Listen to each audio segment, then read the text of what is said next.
கல்லாக மாறிய தாய், கல்லாக மரியா தாய்.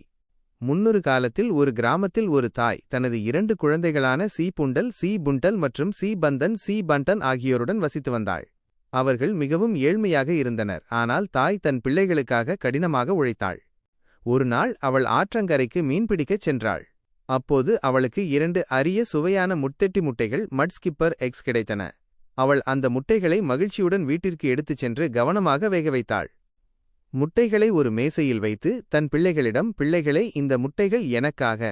நான் மிகவும் களைப்பாக இருக்கிறேன். இதை சாப்பிட்ட பிறகுதான் எனக்கு ஆற்றல் கிடைக்கும் என்று கூறினாள். பிறகு அவள் தண்ணீர் எடுக்க வீட்டின் பின்னால் சென்றாள். அவள் இல்லாத நேரத்தில் அவளது பிள்ளைகள் அவளது அறிவுரையை கேட்காமல் பசியாலும் பேராசையாலும் அந்த 2 முட்டைகளையும் சாப்பிட்டுவிட்டனர். தாய் திரும்பி வந்து பார்த்தபோது முட்டைகள் இல்லை.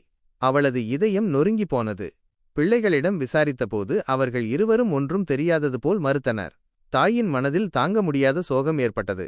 தனது உழைப்புக்கு எந்த மதிப்பும் இல்லை என்று நினைத்து மனம் உடைந்து போனாள்.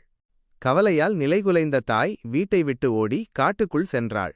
பிள்ளைகள் அவளை பின்தொடர்ந்து மன்னிப்பு கேட்டனர். ஆனால் தாய் அதை கேட்கும் நிலையில் இல்லை. அவள் ஓடிச் சென்று கல்லாக மாறிய தாய் பாத்து பெலாஹ் பாத்து பெர்தாங்கூப் என்ற பெரிய பாறையின் முன் நின்றாள்.